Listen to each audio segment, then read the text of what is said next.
senior speeches. We ask that you please silence your cell phones before the event to honor today's speakers. Our first day is Shelby Riley Cherubin. Shelby will be introduced by her cousin, Megan Chigabatia.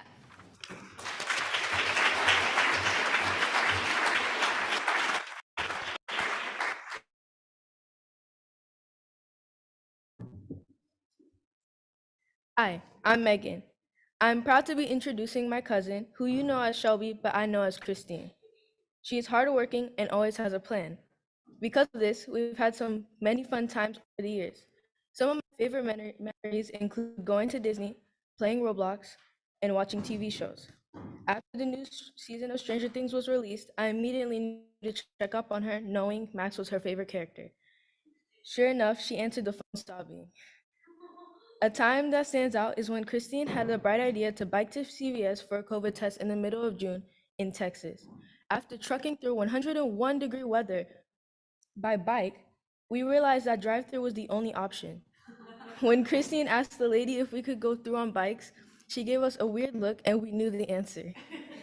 She is the leader and founder of our long-running girl group, the Divas, and much more. I will miss her a lot when she goes to college, but I know the good times will pick up again. I introduce to you my favorite cousin, Christine.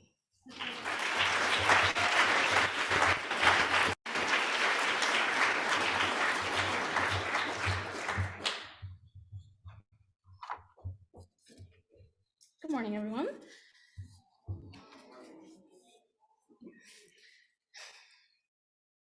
I'd like to believe that everyone has a person or a fictional character that they can relate to.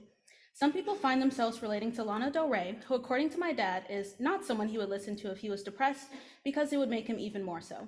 Strangely enough, I was in her top 2% of listeners last year. But alas, the person I see myself in the most is Ace Cluck.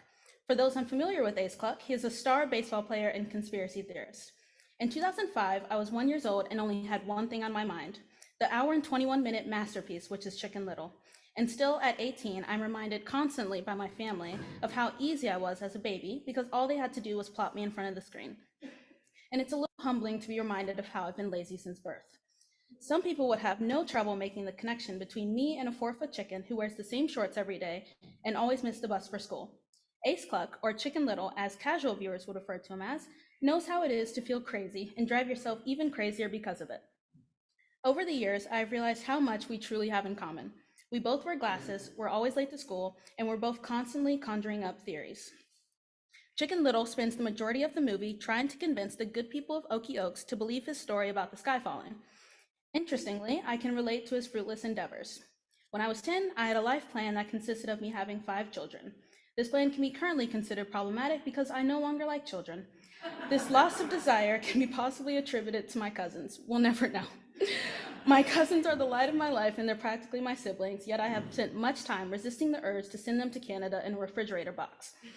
I've managed to have 3 separate feuds with 3 different cousins at 3 separate times in my life. The first time I was around 5, and hey, that's just what kids do. The second time I was 10 and Megan was 6, and she drove me absolutely insane.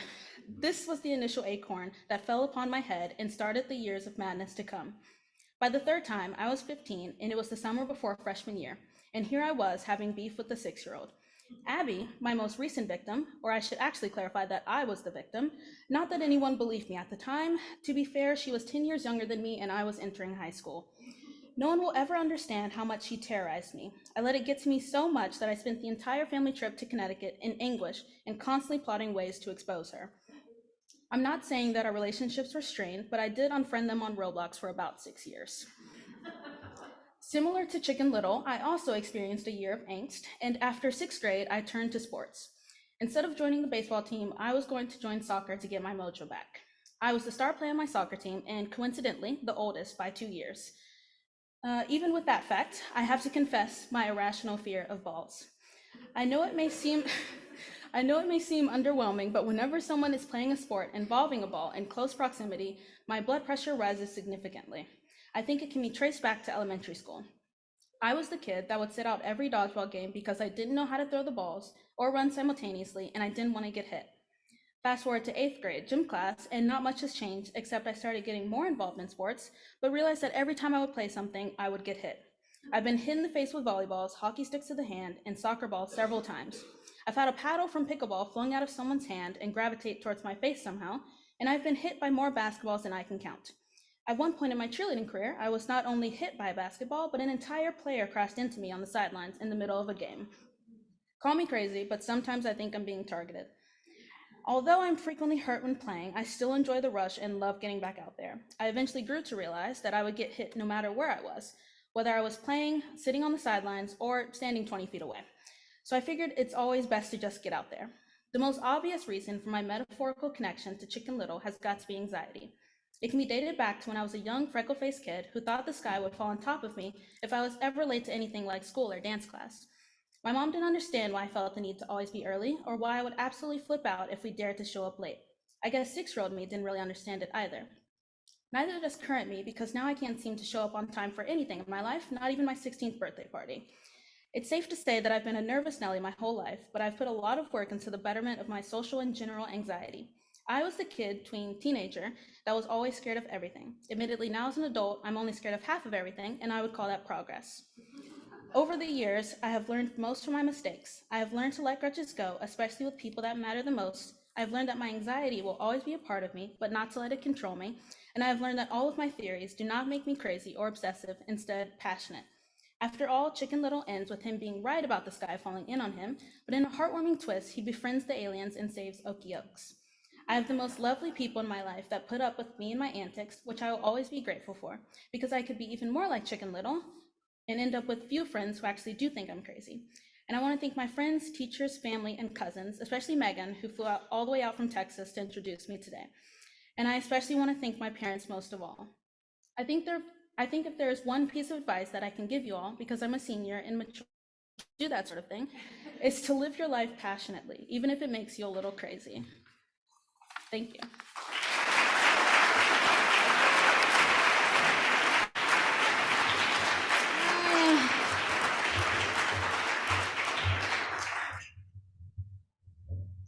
Our second speaker today is Kaylee Chablol. Kaylee will be introduced by Mr. Lerner.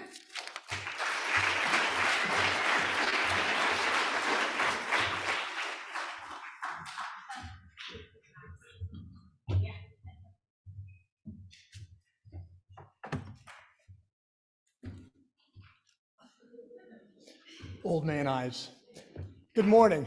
My name is Chris, and I will begin today by telling you my first impressions of Kaylee Chablol. Kaylee joined us at Collegiate as a 9th grader and approached me to join our strings class. She had experience on the piano, but no experience on the fiddle. Kaylee assured me she would take lessons, work hard, and learn how to play to keep up with the class. This was the first time since a non-string student attempted to join my class as a first year since the famous Satoko Takahara. Here is an excerpt from a comment that I wrote her in the fall of 2019.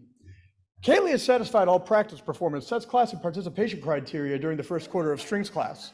Kaylee demonstrates determination to play the violin this year, and she continues to improve with consistent practice, excellent class attendance, and the additional instruction time she found outside of school.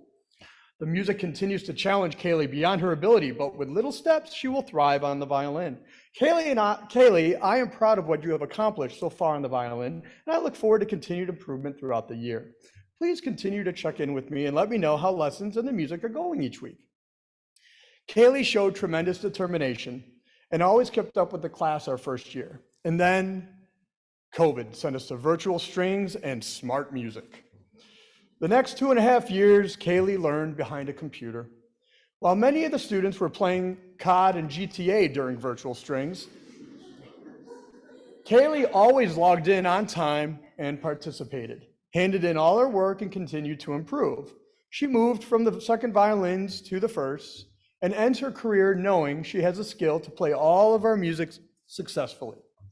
In most cases, the intro is done, but not with Kaylee. Last year, Kaylee approached me and mentioned she wanted to join the rock band. 4 years ago, she never played the violin before and succeeded, so I knew she would work hard and become a singer for the band.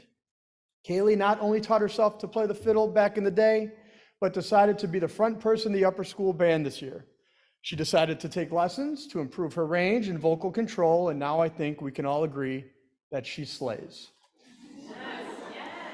Last week, she sang the following lyrics. Too late, my time has come, send shivers down my spine, body's aching all the time. Goodbye, everybody, I've got to go. Gotta leave you all behind and face the truth. What really got me when she belted out, Mama. Kaylee, I applaud you for your courage, positive energy, and determination to succeed. I can't wait to hear your speech. Thanks for giving me the opportunity to introduce you. I am deeply honored.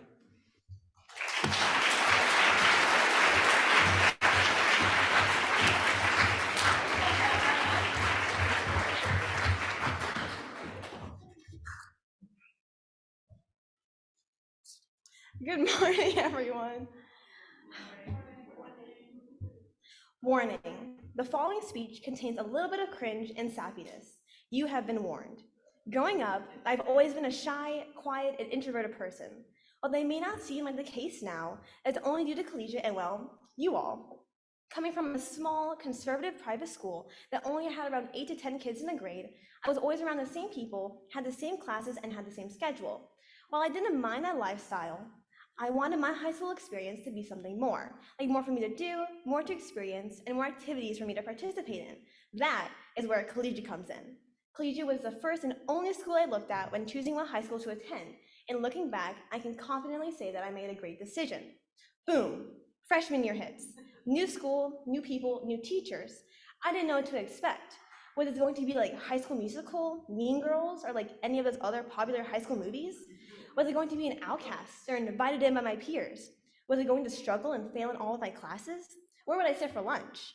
That first day of freshman year, I was able to arrive to school on time, which for me was a miracle. I've always struggled with getting to places on time, especially school. I like to think that I was just arriving fashionably late, but that was definitely not the case. These days, I usually am on time, but do not be surprised if you see me walking into class late. My freshman year was the time for me to get accustomed to the collegiate culture shock, like getting lost in the school, learning my schedule, and watching people do TikTok dances in the hallways and classrooms. A notable thing was walking through crowded hallways. Being short, walking through the hallways surrounded by taller people was scary and intimidating. However, as the years went by, I grew 1 inch taller and was able to conquer my fears by putting myself outside of my comfort zone. Like my middle school self had wanted, I joined clubs, strings ensemble, even though I didn't know how to play any stringed instrument. I still don't know how I got in. And I was able to make friends and meet my wonderful advisory.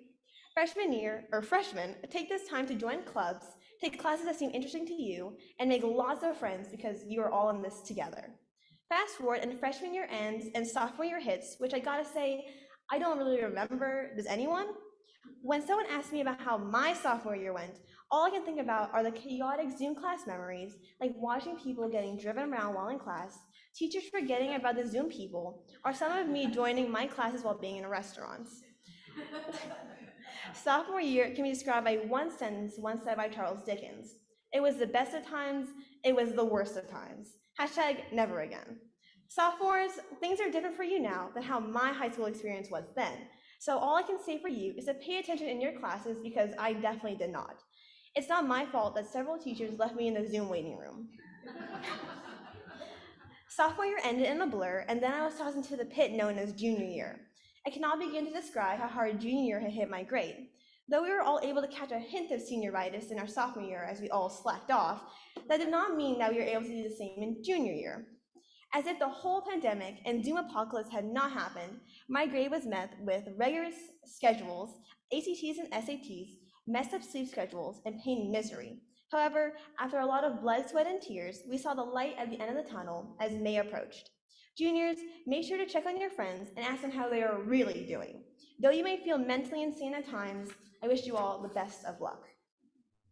As I circle back now to my senior year, I can see that a lot has changed about myself as a person and as a student.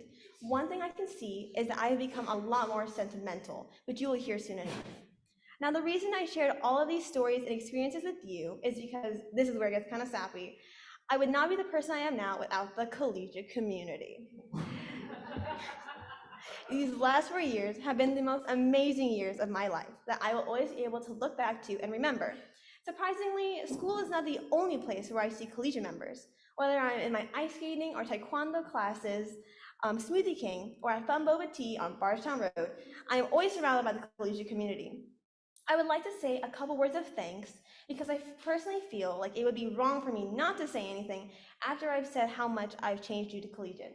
Firstly, I would like to thank my parents for making this whole collegiate experience possible and for paying for me to go to collegiate. All of my friendships, memories, and best moments have happened because of you all. To my friends, thank you for always having my back and being there to appreciate, and making my time at collegiate so fun and memorable. You all have always been there for me, and I appreciate you all for making every day so memorable and fun, even when we were having a stressful week. To my advisory, thank you for brightening my mood in the morning and being some of the most entertaining and fun people I know. We've had an interesting 4 years together, but I think that's what made us become closer. To my teachers, thank you for supporting me throughout these last 4 years and helping me prepare to succeed at college. I wouldn't be here without you all and your patience. To the class of 2023, even though I don't know some of you all personally, I have made so many fun memories with all of you, ranging from our freshman retreat to our senior lock-in. There's been so much growth and bonding between all of us in the last few years, and I appreciate the kindness that you have shown me. We've come a long way from freshman year, the pandemic and online classes, stressful ACTs and SATs, and college applications. I know that we all know that the class of 23 is the best class, so let's be proud about that. Some of us already know where we're headed for college, and that's a crazy thought to fathom. I wish you all the best of luck. The most important thing that collegiate and its community has taught me is to live in the moment, make memories, and cherish the moments you make, which is obviously something I've done a lot of. Underclassmen, remember to take as many videos and pictures as you can during your classes, lunches, study halls, and events and more, so you won't regret not having taken them by the time you reach your senior year. As the bittersweet date, June 2nd, approaches, to paraphrase the Joni Mitchell song lyric, "You never know what you have till it's gone," is becoming all too real. It has been a splendid last 4 years, and I'm grateful for all the opportunities I have been given. I'm going to miss you all so much. Thank you.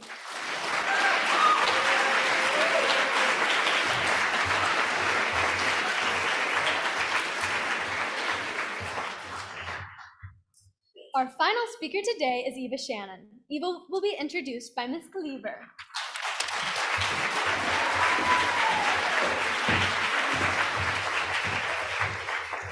Thank you, and good morning, friends. I know something about Eva that most of you don't. You all know Eva as an excellent student. She's the one you want in your group project because you will get an A. She's the one you want running alongside you, pushing you just a little bit harder. Eva will do what she commits to, and she will do it very, very, very well, but you guys know all that. What you don't know, what you likely can't even imagine, is that Eva, this Eva, has a temper. Picture this. It's a dreary November morning. Eva has driven to school by herself. She parks a few healthy blocks away, despite her prompt arrival, avoiding the stress of parallel parking or the chaos of Glen Mary traffic. She is casually crossing the street when, from out of nowhere, an enormous SUV, V8, tinted windows, barrels around the corner, tires squealing, slamming the brakes and fishtailing to a hard stop inches away from Eva's outstretched hands. Eva's mouth is agape, her eyes are as round as plates. She is staring in shock at the woman behind the wheel who does nothing. Doesn't get out of the car, wailing her apologies, doesn't roll down the window, doesn't even wave. Almost running someone over is an accident. Accidents are forgivable, but such callous disregard, such rude entitlement, that is not forgivable. Another second passes as Eva glares at the horrible woman. Then a new strength roils in Eva's chest, and she bangs her wee fists on the hood of that car and says in her best New York accent, "I'm walking here." We teachers live for moments like these. Moments where our timid students become valiant, stand up for themselves, stand up for what's right. Over the years, I have come to admire lion-hearted Eva. And it is because of students like Eva that I have hope for our world. It takes courage to change the world, one distracted driver at a time. Everyone, give a Shannon.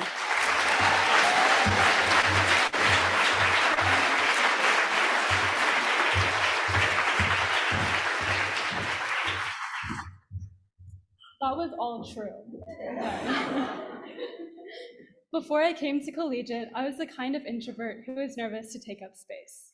In public settings, I was always hesitant to fill the air with the sound of my voice, and I always found myself drifting towards the secluded corners of rooms, inserting myself into boisterous conversations. I haven't shed my introverted nature, and I hope I never will, but I have discarded my habit of trying to make myself smaller. Sour-smelling cross-country courses and the twisted dirt trails at Cherokee Park were what finally taught me to unapologetically take up space. When I started my final cross-country season, I was stepping into the role of captain, and I knew more than ever I needed to be decisive and loud. I needed a voice that was filled with authority and backbone. It was a tall order for a person like me, but the stakes were high. Typically, there are 2 cross-country captains, one for the Titans and one for the Amazons, but I was the sole captain for both teams, and typically there's 1 problematic freshman boy, but I was overwhelmed with 5 of them. I was most nervous to lead the warm-up, thinking I wouldn't ever be loud enough, but I was reassured by all my years of learning how to project in theater class. A few weeks into the season, I started to hear giggles behind my back as I called out high knees and side lunge, and I quickly realized that my volume was not the problem. My teammates were instead poking at my other vocal insecurity, one I hadn't accounted for, one that theater had caused, not solved. I had an accent. I have a passion for dialect, and I adore speaking in a British, Russian, German, Scottish, or Bostonian accent whenever the mood strikes me. I used to talk so much in dialects that weren't my own that my own voice started to become slightly infused with odd pronunciations. My American accent deteriorated a bit more during my freshman year at collegiate, my very first year here, when I was cast as juror number 11, a Polish immigrant in 12 Angry Jurors. I practiced the Polish accent rigorously for hours at home so that the 5 lines I had sounded golden. When the final curtain came down, I was expecting some praise for my flawless dialect. The praise never came. Instead, in the next few weeks at school, the upperclassmen who had watched the play approached me and welcomed me to America.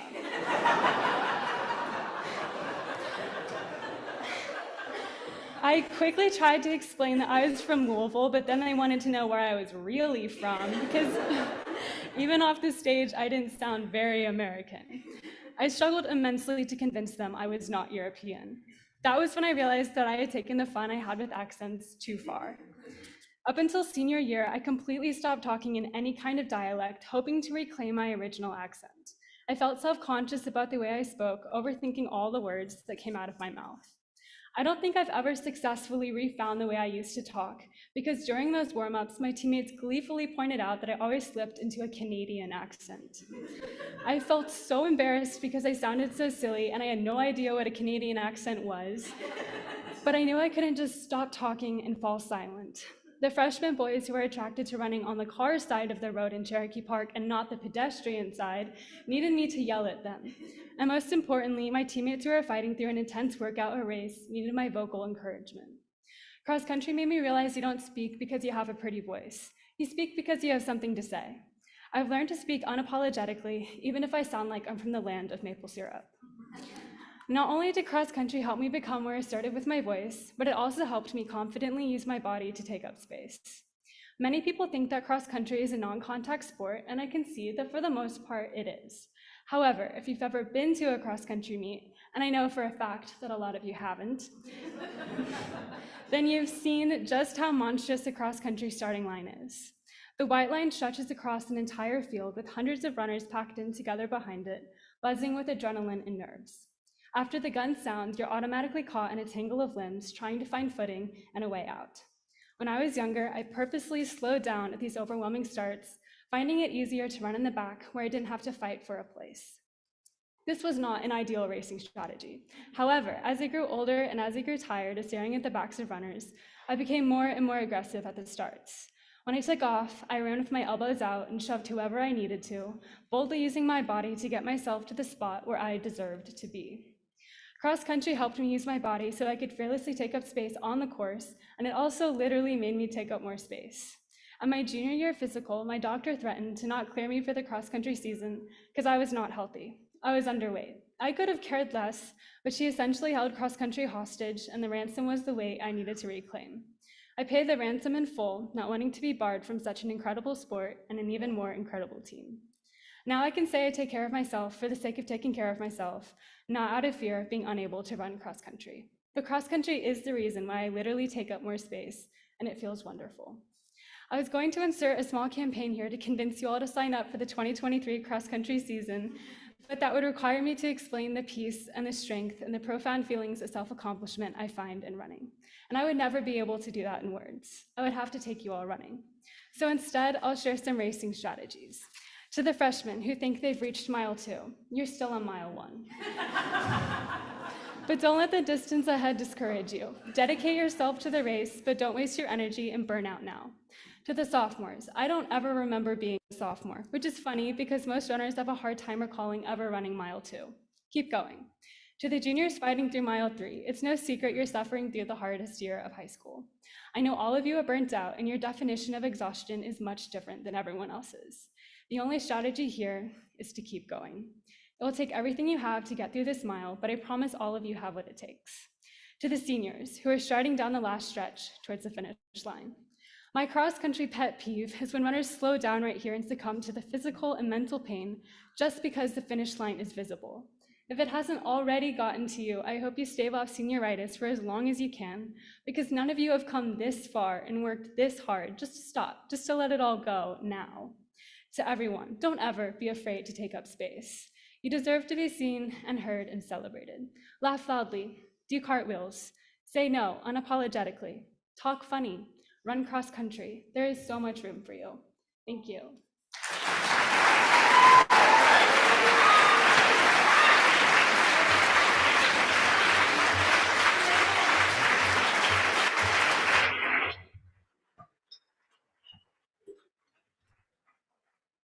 Those speeches were amazing, and they deserve another round of applause.